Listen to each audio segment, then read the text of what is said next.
25, breaks a couple of tackles, and look at him go! He could go all the way! Touchdown! Winning is not a sometimes. It's an always. Winning is a habit.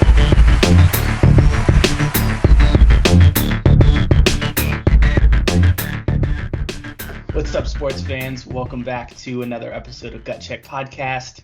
We are here ready to talk about the NFC North today. I'm your host, Matt Williams. With me, as always, good friend and co-host, Seth Floyd Hansen. How you feeling today, man? I'm good. I'm back. I keep switching up on you guys where I'm recording my recording rooms. I just like the lighting in here a little better. I usually record in like my man cave with all my, my 49er stuff. I know you love. But it's like a true cave, dude. There's no natural light in there, so I thought I'd change it up again today. So we're ready to rock and roll, talk some football. In a new undisclosed location. Yeah, exactly. I don't want want to. Or are you just flexing on how many different rooms you have? Well, I mean, it's one of the perks to having rich in-laws, if you know what I mean. So, no, yeah, this is nice. It's nice to get some natural light finally and not live in darkness. Also, big news, Matt. Before we get started, but let's do it, dude. NFL schedule.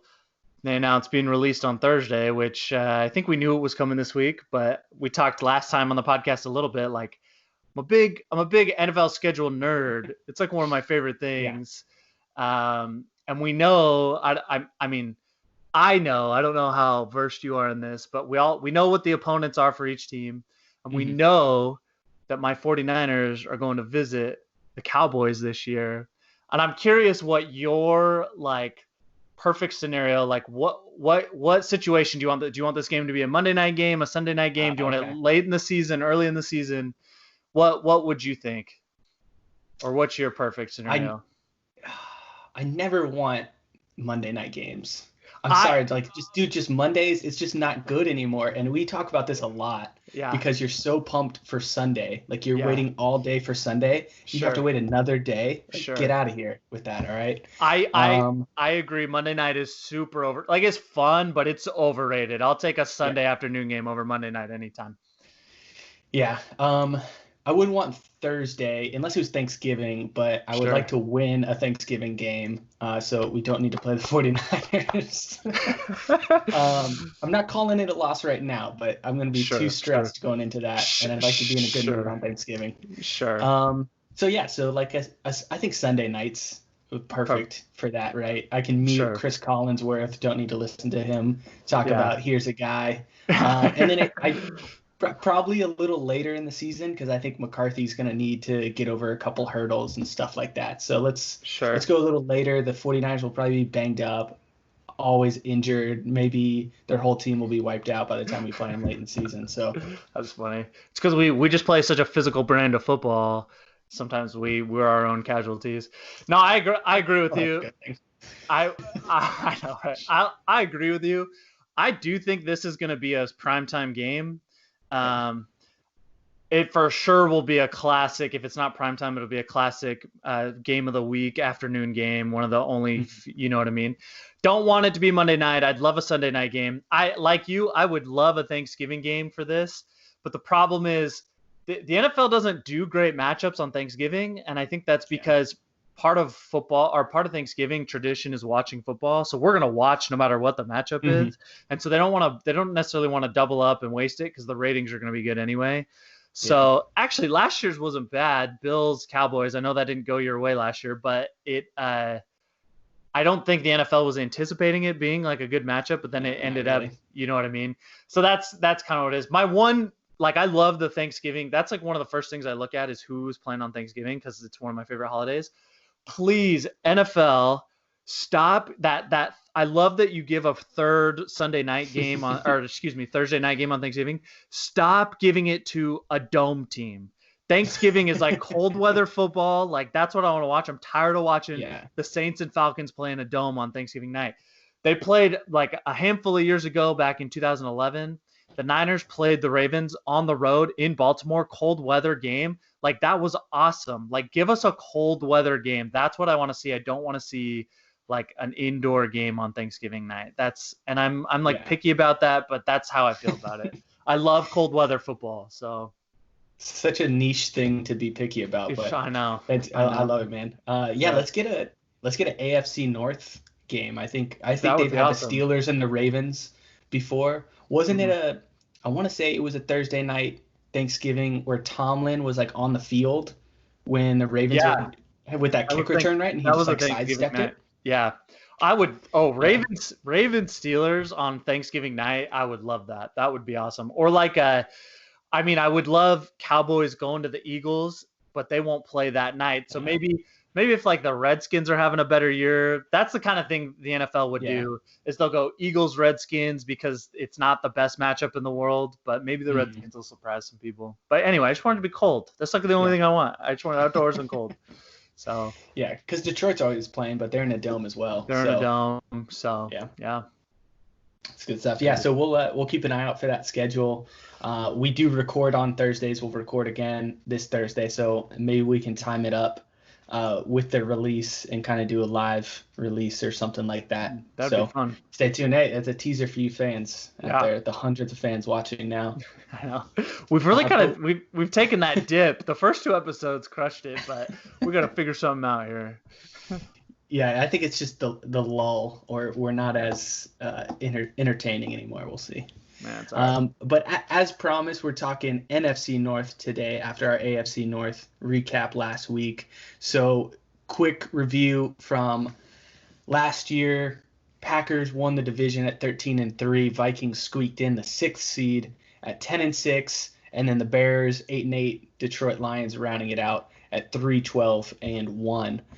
So a few changes throughout the division. Coaches stayed the same, minus the Vikings losing Stefanowski to the Browns. And then a few free agency pickups that we'll talk about here. But we're just going to go by Vegas's over-under, and we'll talk about each team based off that, and then we'll kind of place them in the order there. So starting at the bottom, lowest projected win total, we have the Detroit Lions projected on Vegas at 6.5 as their over-under. How are you feeling about that one? Well, I think the line is about right. And I want to take the over, but if I like had to actually put money, I'd probably take the under just for the safe bet. But here's my thing with the Lions. Not a playoff team, but with Matt Stafford being hurt, they're like a much different team. And I like Matt Stafford a lot. I really do. I think he can play the quarterback position really well. He airs it out. I mean, in his early years, dude, he was throwing the ball like 50 times a game, and was considered one of the better quarterbacks in the league. And I still think he is. His problem is he's having trouble staying on the field.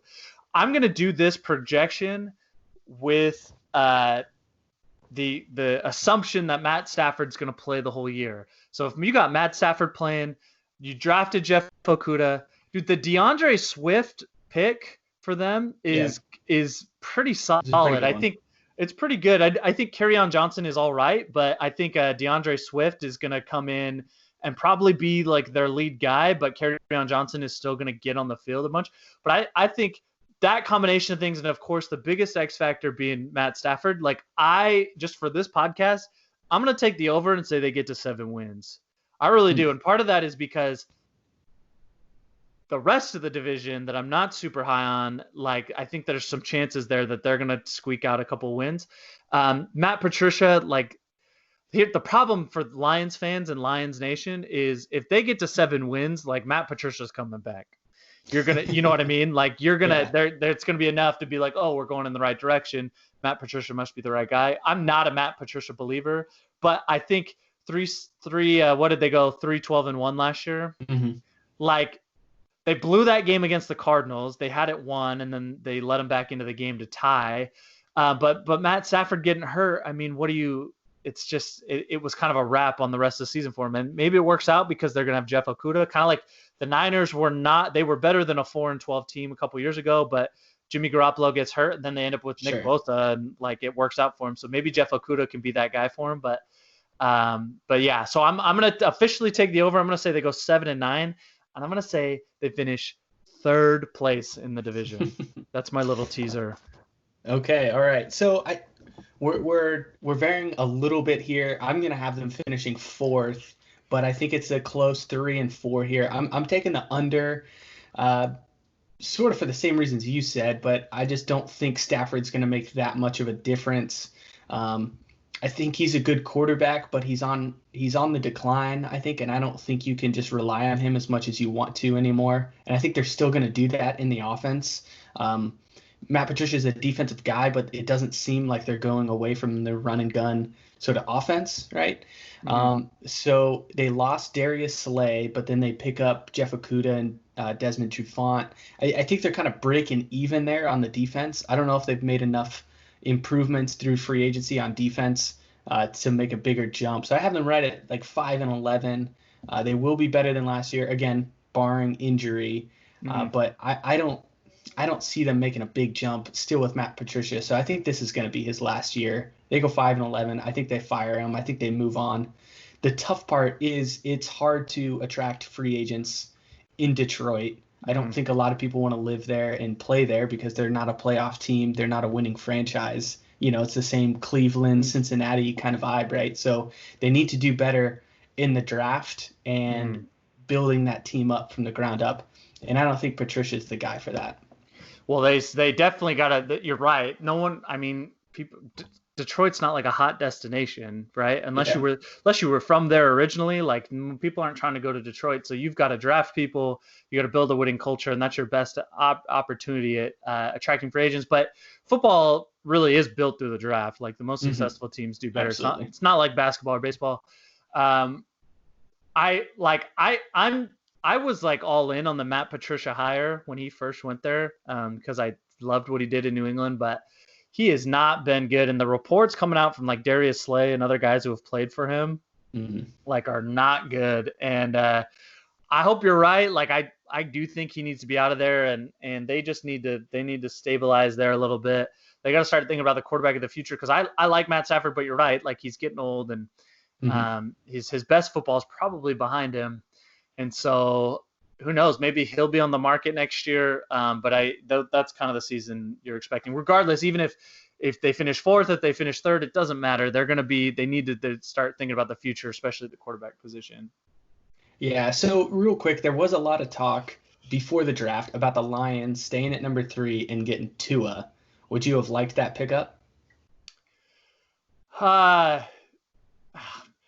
It's hard. I would have loved it because I love Tua. It's hard when like Patricia could have drafted Tua and Bob Quinn could have taken Tua, but like they're probably gone in a year or two. Yeah. And then you bring in a new coach who you don't know if they like Tua.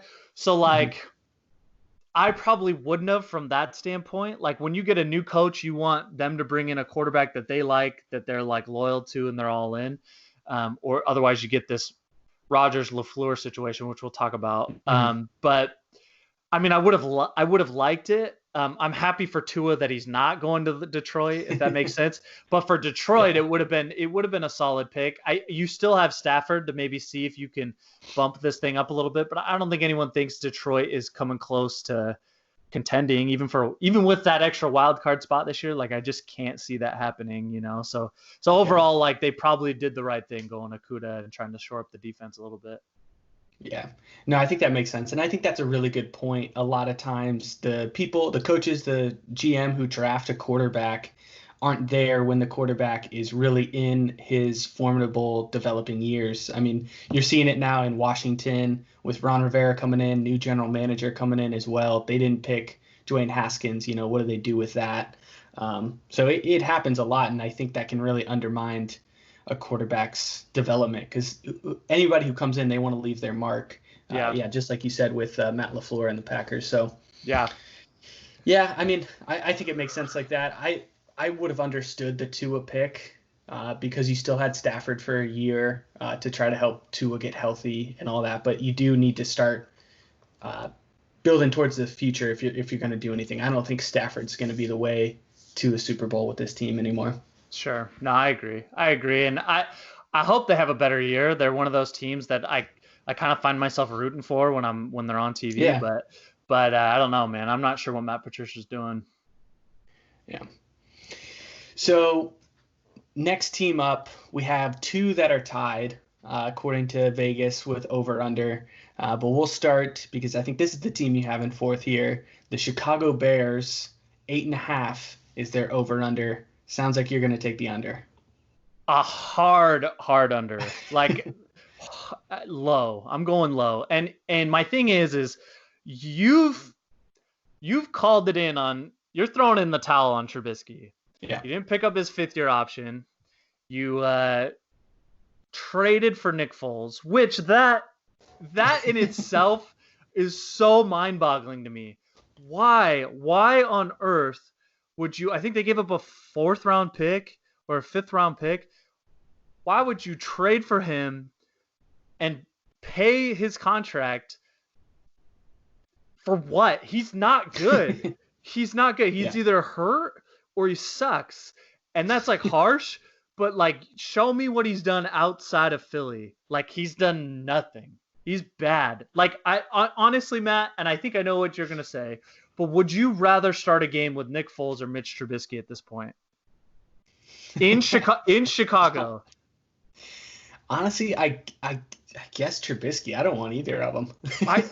That's the perfect answer. I don't want either of them. I'd probably go Trubisky because he knows the offense. He probably has he probably has some good relation. I don't think Trubisky's a controversial guy other than his play hasn't been good. Like I'd probably start Trubisky. Like holy crap, why would you go give up draft capital, pay all this money to Nick Foles for what? For a product that's not even going to be better than Trubisky?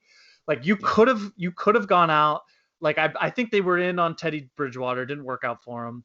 Like, you could have waited it out for Andy Dalton. You could have signed Cam. Like, I would have signed Cam Newton. Like, I just would have done it. If I'm turning the page on Trubisky, I just would have gone in on Cam. Like, it just seems crazy to me. Like, do you think, in all honesty, do you think that either one of those quarterbacks is going to be on the team next year? Like, I just don't. No, neither quarterback. So you traded a 4th-round pick for a guy who's probably not even better than Trubisky. You're going to pay him all this money, and he's not even going to be on the team next year. Like, I bet Nick Foles retires after this year. And unless the Eagles want him back all of a sudden. Like, it's so bad. So you're going to have all this quarterback controversy, turmoil. Now, Chicago has a solid defense, but what that Khalil Mack trade has really kind of screwed them over a little bit.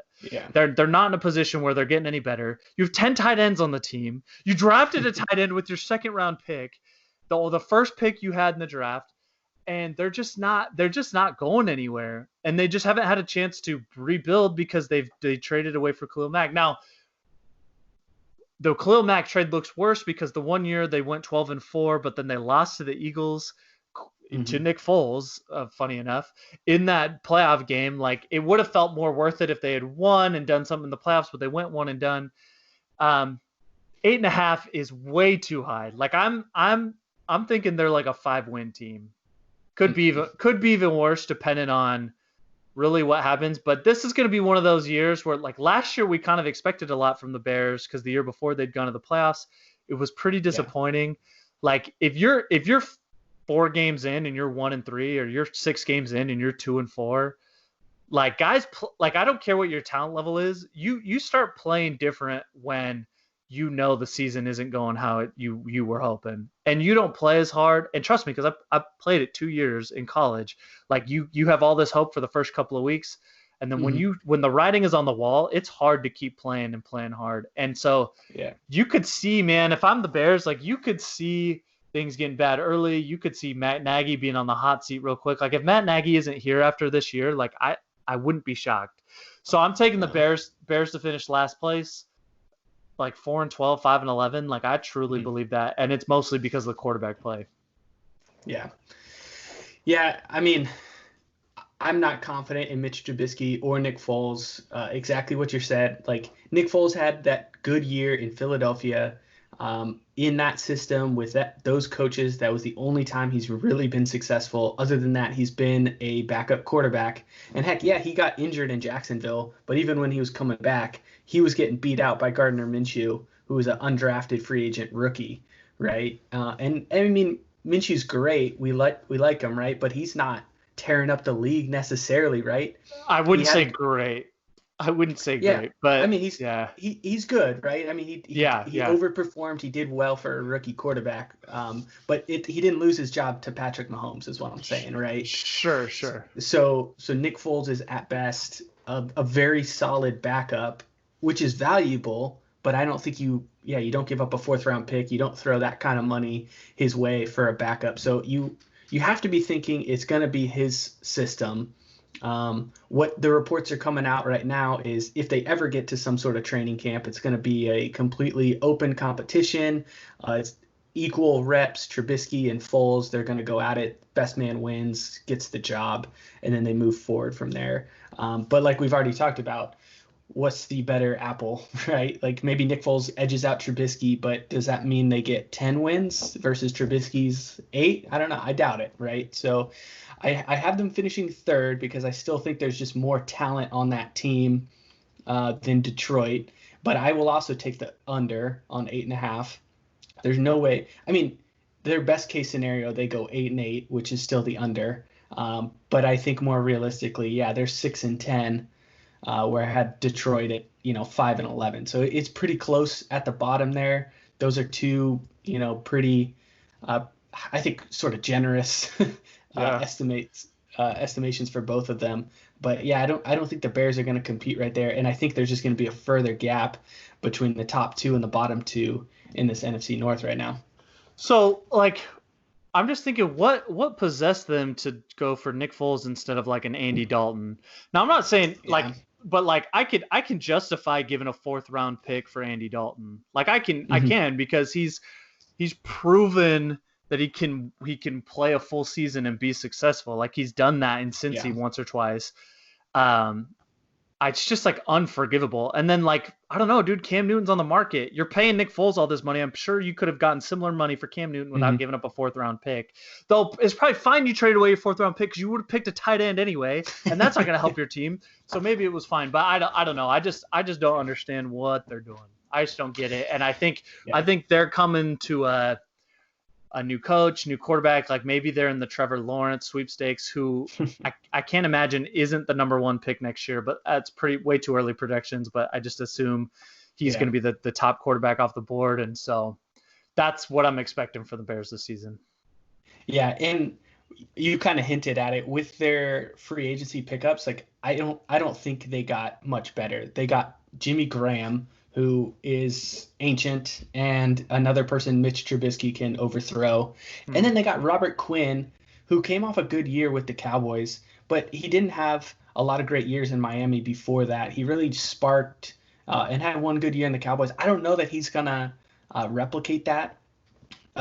Pro Football Focus did a study that actually all non-quarterbacks, free agents, they have a lower WAR when they go to the next team in free agency. So a lower production. It just happens. These splashy free agency pickups aren't always as great.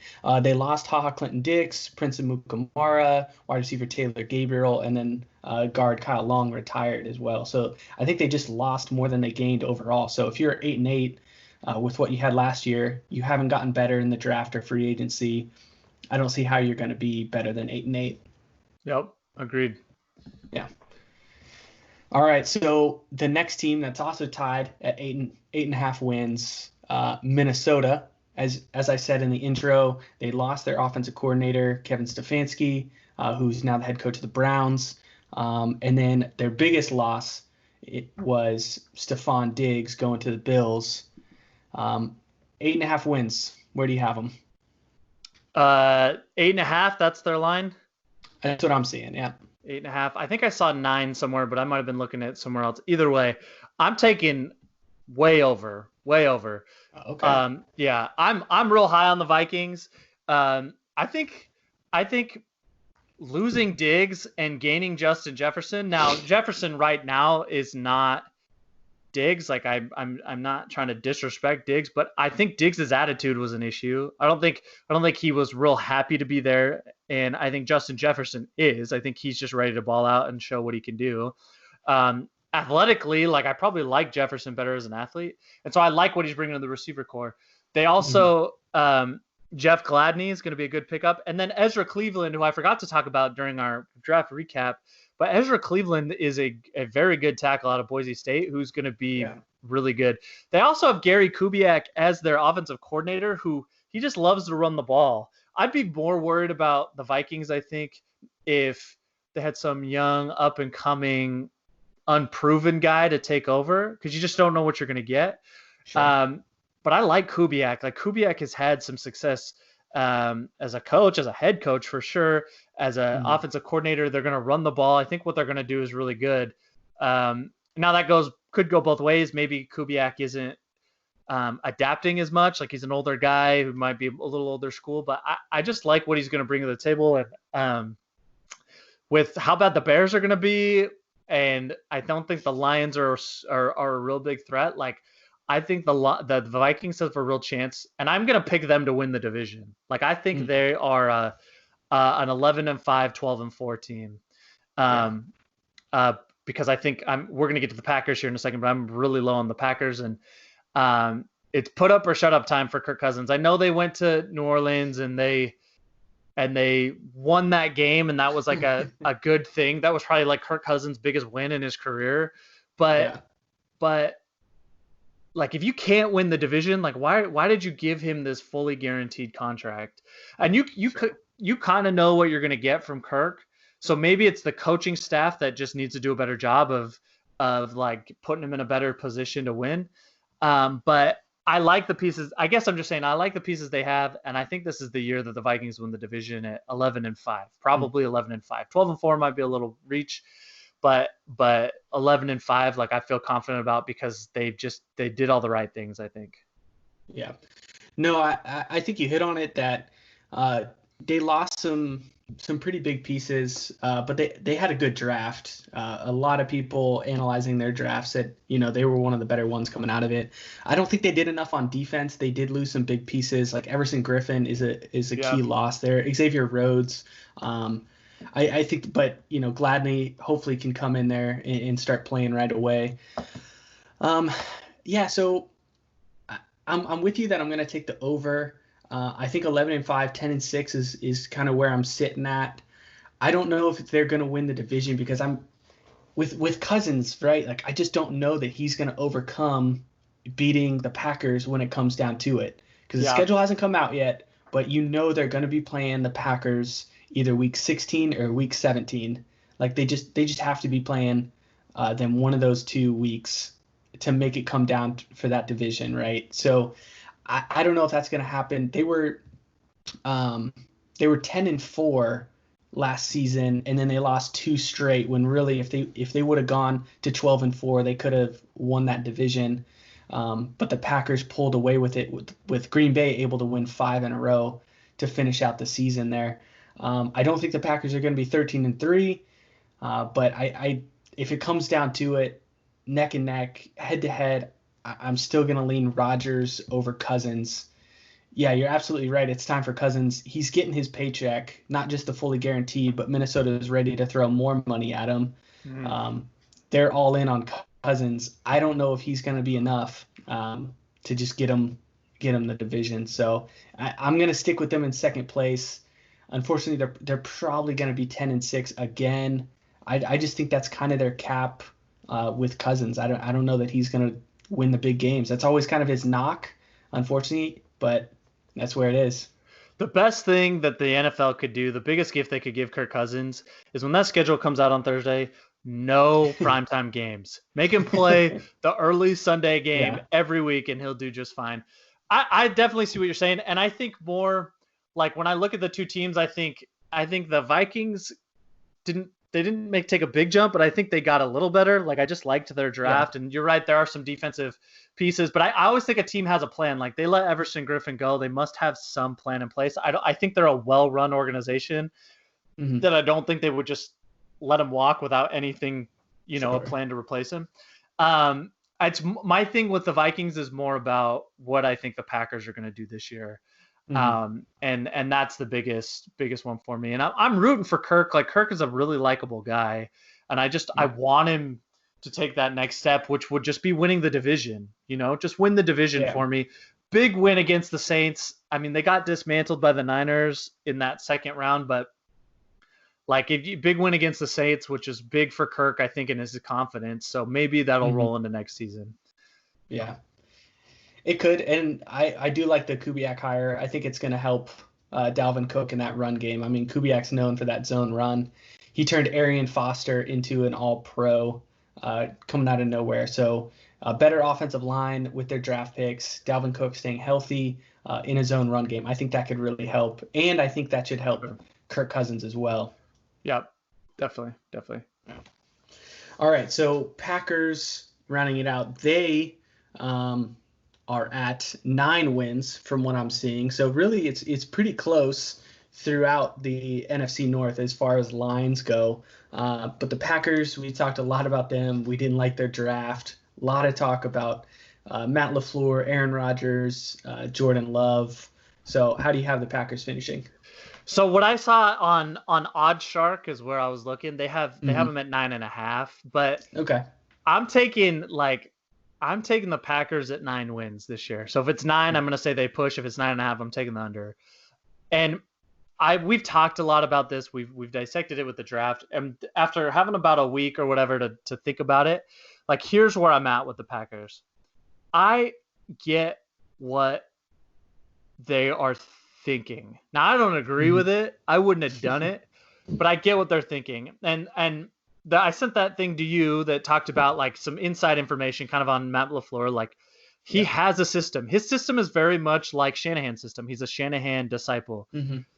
The system is based off of the run game, play action, and timing throws, like when that window is open. Like Rodgers, that's not his style. So I kind of question like the hire in general. Rodgers wants to spread it out, and he wants to play backyard football. That's what he wants to do. He wants to extend plays. He wants to find guys that are streaking deep after a broken play, or he wants guys to line up, and he's going to find the guy that wins. But in a LaFleur Shanahan system, it's a lot of play action, turn your back. You got to have timing throws, things like that. That just Rodgers can probably do, but he doesn't want to do.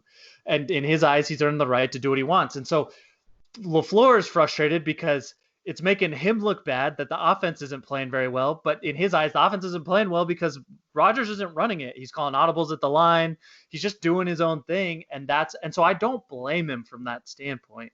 But I don't think that Jordan Love is going to give you a better opportunity to win the Super Bowl than Rodgers would. So I still would have just built it around Rodgers. The other thing is, fine, you took Jordan Love in the first round. Very questionable, but fine. There's still some really good receivers on the board, and you went with a running back in pick 2. That's the one that is like most unforgivable for me, because that guy's not going to – he might make somewhat of an impact, but he doesn't make you better. You still have Aaron Jones. He might see the field, but he's not going to take you to the next level. If you had taken a receiver at that second pick, like I could have – a lot of people would have been like, all right, the Jordan Love thing, like I get it, but they took a receiver. They're still making it better. They still – you know what I mean?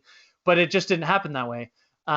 And I think that the turmoil that like Rodgers is going to be mad. Brett Favre, he went on, I don't know if it was Dan Patrick or Rich Eisen. I think it was Rich Eisen. Said he talked to Rodgers, and he's talking about how his gut feeling is Rodgers is going to finish his career somewhere else.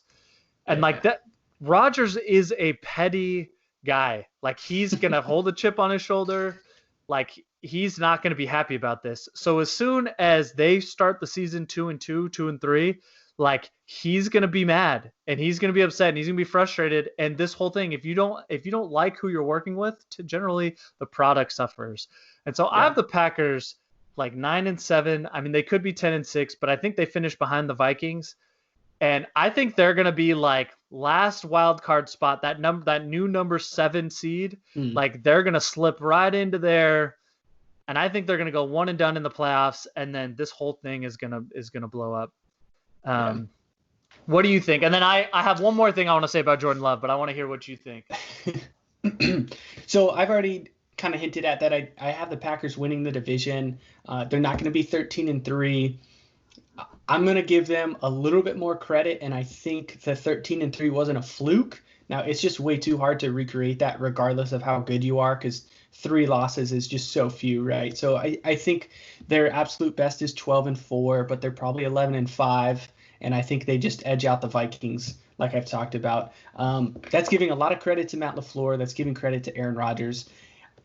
There were so many conflicting reports. I think a lot of people see Aaron Rodgers as petty.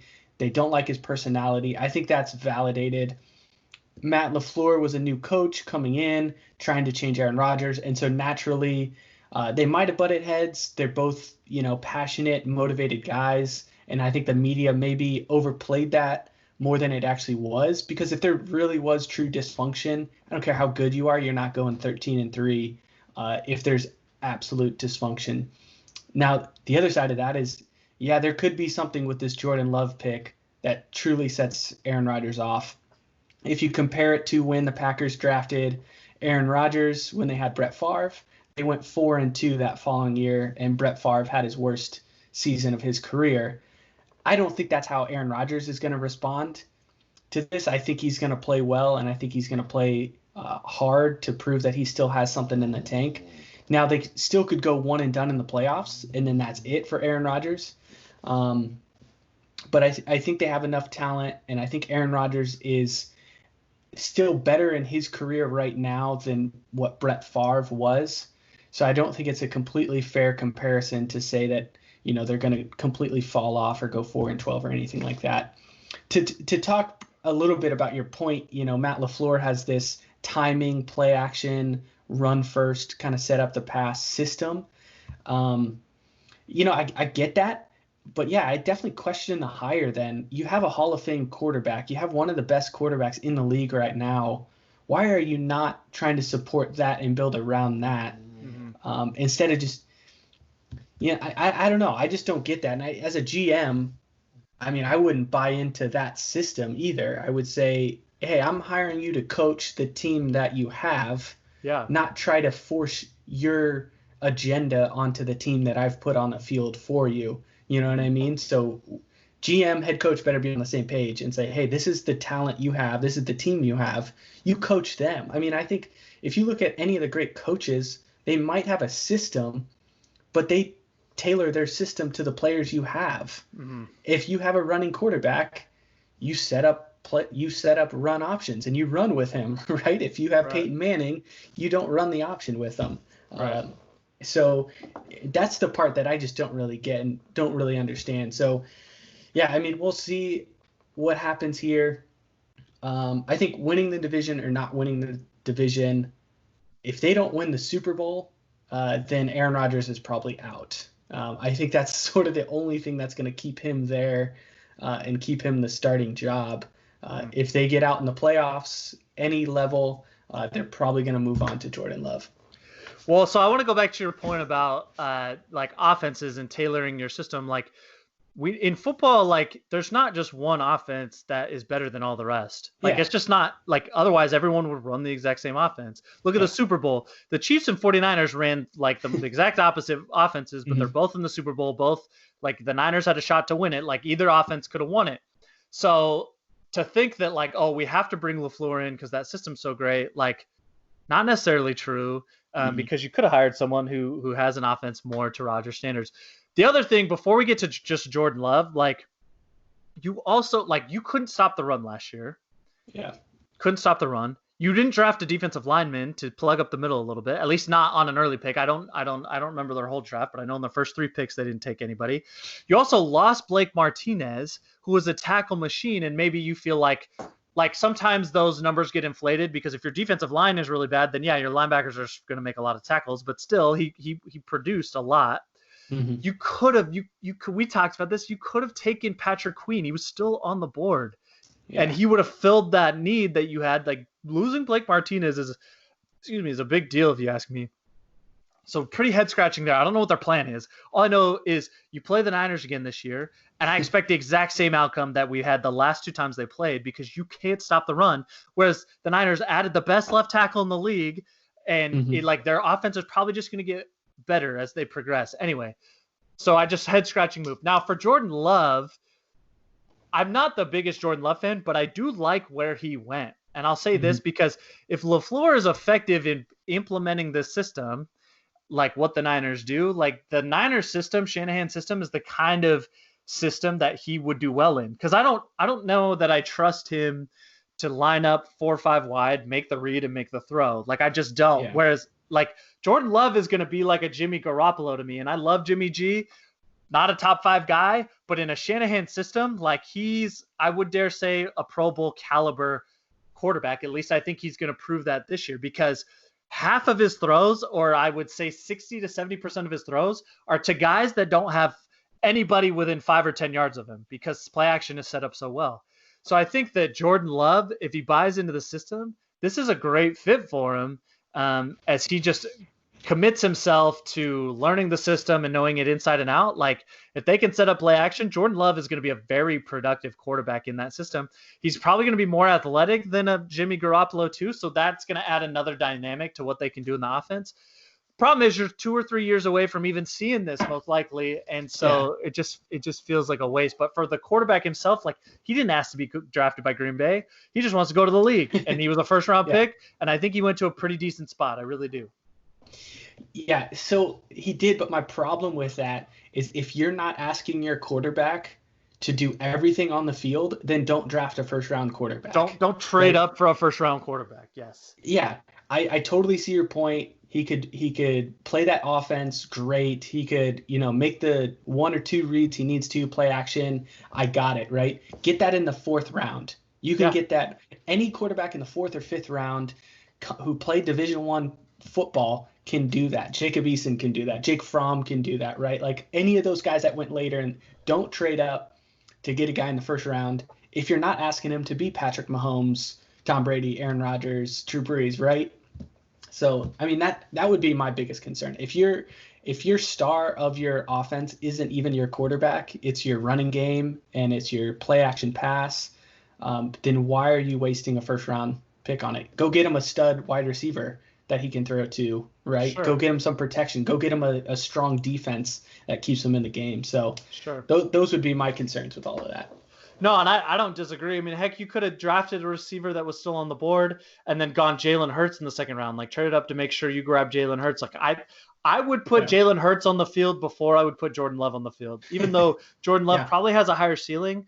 Like, I would assume Jalen Hurts I would trust him to make the right decisions before Jordan Love. The last thing I want to say is, it's funny how all this works out. That Shanahan and Lynch claim the reason they traded up for Brandon Ayuk instead of sitting at 31 was they had inside intel that the Packers were going to take him. And like, I don't know, maybe it's just justifying the pick a little more to ease the PR. Like, I don't know, but like, how quickly this whole narrative of the draft, like, it could have that easily been changed. If they had taken, if the Packers had taken Brandon Ayuk, or if he'd still been on the board and they'd taken him, like, we're not talking about any of this right now. We're talking about how the Packers are finally doing right by Aaron Rodgers. They're trying to fix this relationship. And then now all of a sudden we have a better evaluation on them on like what they're doing. But it's just an interesting thing, the way how easy it is, like the narrative changes and switches back and forth, or what it could have been. Yeah. And it makes me wonder too, because the other quote from Green Bay was that they didn't really like anyone else that was on the board at that pick. So they thought the best player on their board was still Jordan Love, which I like to support a GM who doesn't go for need necessarily, but just goes for best player on the board. But then we've already talked about it. Like, Patrick Queen was there. There were other talented people there. Yeah. You probably shouldn't have had Jordan Love that high. Sure. Especially to trade up for him for teams who were not going to draft a quarterback. Sure. Either. Let's not forget that. The teams that they jumped were like Seattle, Baltimore, right? They're not going to take Jordan Love. That would have been much more believable if they hadn't traded up. And then it's like, well, he fell to us. That's fine. But you guys traded up. Clearly he was your guy, and you hit it on the head. Like, Patrick Queen was on the board. You can't tell me that, like, you didn't have him evaluated high, or I don't know. If you had Jordan Love above Patrick Queen, especially given the state of your team, like, then you need to fire some people in your scouting department or your GM. I don't know, but you need to figure something out with your evaluation process. You need to figure something out. So, yeah. I'll just, if they're listening, I will live in Green Bay. I'll help you out, guys. We'll get through all of this, right? So. Yeah, let's get a deal done here right now. So yeah, I can shovel a sidewalk, salt it. I've lived through snow, man. I got it. Exactly. Love cheese. Exactly. All right, so that rounds out our NFC North take. You do have two teams making the playoffs, although the Packers are barely there with their 7th. Yeah. I also have two in there because I think Minnesota will get one of those 3 wild card seeds. They'll probably be the 5 or the 6 because I don't think there's a whole lot of depth, I guess, in the NFC. I think the top is the top, and then the rest are just kind of battling out for mediocrity a little bit there. It just depends on how you feel about those up and coming teams like the Buccaneers, and how do the Eagles and Cowboys respond. But you're right, I agree. I think there's a couple fringe teams that you'll have to wait and see. Yeah, you'll have to tune in for when we cover those other NFC divisions. Yep. But next week or Thursday, you guys hold on to your hats. We're going to dissect that AFC West, and we're going to get into some sleepers. Yours truly, he's got some pretty bold takes on a certain team in the AFC West. So you'll have to tune in Thursday to find out. He does. Tune in. Super Bowl reigning champs in that division. Raiders going to a new city and a new stadium in Las Vegas. Should be interesting. So on Thursday, we'll see you guys. Sounds good. We'll see you next time, guys.